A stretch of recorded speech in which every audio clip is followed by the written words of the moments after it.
Yo, kumusta mga kapot-pot? Back to Philippine na rin na tayo. Pero ang gusto ko ipakita rito iba. Medyo bagong discover ko to. Sinama ko ni si Batman doon sa bandang likod nito. At nakita ko ang ganda pala ron. Hindi lang pala itong Philippine Arena ang pwede mo ikutan dito. Nung una dati akala ko ruta dito yung paikot lang mismo ng Philippine Arena. Tapos nalaman natin na malaki pala to. Itong Victoria, itong Ciudad de Victoria, 10 kilometers pala isang buong ikot. Kaya medyo lumaki-laki na yung ikutan natin. Tapos nung nakaraan, umikot din kami ni si Batman. Doon naman, umabot kami Santa Maria, Bulacan. At ito, papakita ko sa inyo. Nung una, naipakita ko rin sa dati kong vlog yun. Pero wala akong dalang drone noon. Ngayon, nagdala akong drone para makita nyo. Mapapa Santa Maria talaga kayo. Sa ganda na makikita nyo. Hindi ko kalahin, meron na pala bagandang kalsada ron. Maluwag yung kalsada sa gilid, tabi ng ilog. So para siyang kagaya ng sa Marikina. Tsaka maganda rin, dinedevelop pa lang, may mga ginagawa pa nga eh. Tapos ngayon meron na mga nag-jogging doon, may mga nag-bike na rin. Yung napupunta natin, makikita nyo. Actually nung nakaraan, nag-bike ako rito. Umabot na rin ng parang 20 kilometers isang loop. So kung dati nagsimula ako, palibot lang ng Philippine Arena. Tapos nung naging Ciudad de Victoria na, naging 10 kilometers. Ngayon naabot na ako ng 20 kilometers isang loop na ito. So hindi lang itong paligid ng Philippine Arena ang pwede puntahan dito. Etong part na to, kung nasan tayo ngayon, ito yung side ng MacArthur Highway. So pala doon sa likod dyan, papunta MacArthur Highway yan. Tapos yung nakikita natin sa di kalayuan, yan yung Philippine Arena. Kailangan lang natin tumawid ng NLEX. Tapos nandun na tayo sa palibot mismo ng Philippine Arena. Etong Philippine Arena, sa mga hindi nakakaalam, dito sa Bukawi, Bulacan. So kung halimbawa, may sasakyan kayo, gusto nyo pumunta rito, drive lang kayo northbound na NLEX. Tapos mayroong exit mismo yung Philippine Arena. Tapos dito sa paligid ito, pwede na kayo mag-park. Dito sa side na to. Doon sa may bandang kabila, sa may Philippine Arena mismo, mayroong parking mo. Kaya lang medyo mahal, 150. Pero okay lang naman, talagang designated parking yun. Pero dito sa side ng Bukawi, mayroon nga may free street parking. Ito na, patawid na tayo ng NLEX. Ito maganda rito pagka nag-ensayo ka sa Philippine Arena. Hindi lang puro patag, may konting ahon din. Ito, balikan yung pagtawid ng NLEX. Ayun na, pag-ahon natin gano'n, tawid ng NLEX.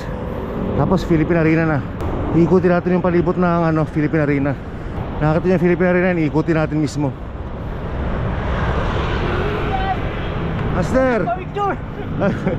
Picture daw, kapot-pot natin. Kaya ko na kayo naabang, sir. Tagal mo na, ilang taon ka na nag-abang dito? Shoutout sa pan ako. Yan, ang pangalan mo, Master? Jason po. Ayun, matagal na pala nag-aantay sa atin si kapot-pot Jason doon. Grade 4 pa raw siya nung nag-aantay siya doon. Ngayon may anak na siya. Yan, ikutin lang natin yung palibot na Philippine Arena. Tapos diretso tayo doon sa kinukwento ko magandang Santa Maria. Ngayon pa siya, hindi pa siya fully developed. Pero tingin ko pagka nagawa yun, magiging maganda yun. Kasi tabing ilog eh. Etong Philippine Arena, ito na naging go to place ko kapag wala ko long ride. Pero gusto kong pumadyak. Kasi kita nyo naman, napaka peaceful dito. Meron mga konti sasakyan, pero hindi kagaya nung pag nasa EDSA ka, pagka nasa mga national road ka. Dito medyo mapaparelax ka. Lalo pag nandun ka sa palibot ng ng Philippine Arena mismo. Doon wala nang sasakyan, doon bawal. Ito, pagdating dito, exclusive na to sa mga kita nyo, may harang mga joggers and bikers. Ngayon medyo tanghali na kaya konti na lang yung tao. Pero kapag maaga-maaga, maraming rito nagbabike tsaka tumatakbo. Yung pala napansin ko rito sa Philippine Arena, medyo maaga naglaylo ang mga tao rito. Parang kagaya ngayon, wala pang alas 8, pero konti na lang nakikita natin tumatakbo. Hindi kagaya sa halimbawa sa Taktak, Antipolo, alas 8 ng umaga, ang dami pa nagdadatingan. Ngayon tingnan nyo, halos solo natin yung daan sa nagbibisikleta. Tumatakbo konti-konti lang.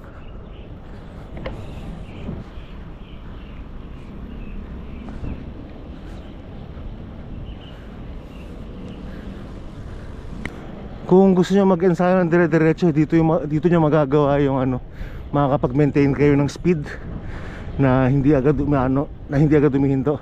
Kasi halimbawa, di ba sa MOA, yung pagpaikot-ikot ka sa MOA every parang 2 kilometers, kailangan mo mag-U-turn sa babagal ka. Ito dire-diretso para ka naka-trainer. Tsaka mahaba pa, mamaya makikita nyo. Ang haba pa ng pwedeng ikutan dito.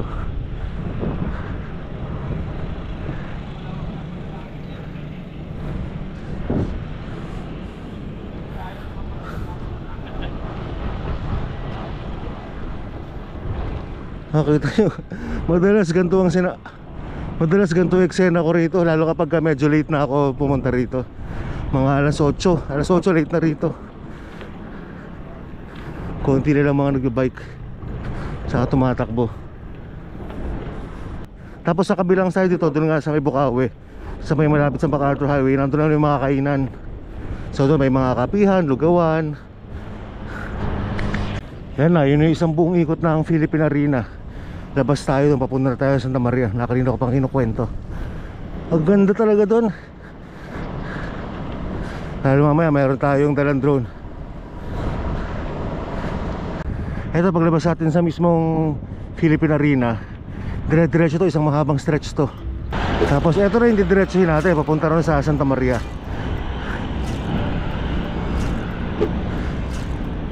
Ito rin yung part ng Philippine Arena na pwede kang medyo humataw-hataw ng konti kung nag-ensayo ka na mabilis. Dire-diretso to, walang humps. May mga kasabay na sasakyan, pero may bike lane naman dito.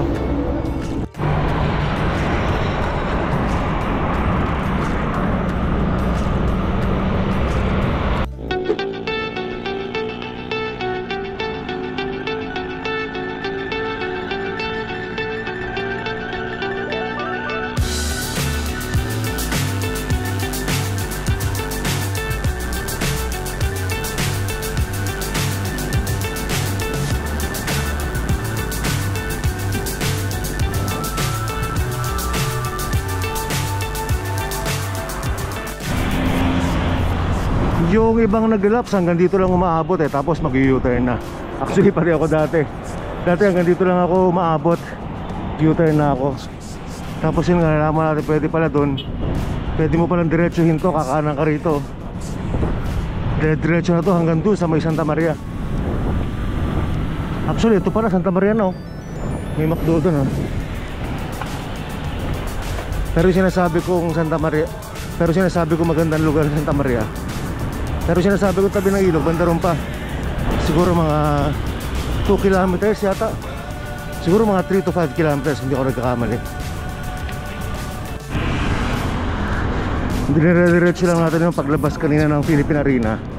Tapos banda rito may ginagawang kalsada. Pagkatapos ng ginagawang kalsada, doon na yun, yung tabing ilog. Ito na yung kanina ko pa binibidang area. Itong tulay na to, tabing ilog, ang ganda na ito. Paliparan natin ang drone.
Tapos iikot lang tayo banda sa unahan. Diyan tayo mapupunta sa ibabaw ng tulay na yan. Ay, salamat, nakabalik din sa Santa Maria na may dalang drone. Nung unang daan pa lang namin dito ni Batman naisip ko na maganda ang lugar na to, lalo na kapag napadaanan ng drone. At ngayon, ayun nga, narespakan natin. Buti na lang, malapit lang to. Ayun na, nakaikot na tayo. Balik na tayo dun sa kabilang dulo kung saan tayo umexit sa Philippine Arena.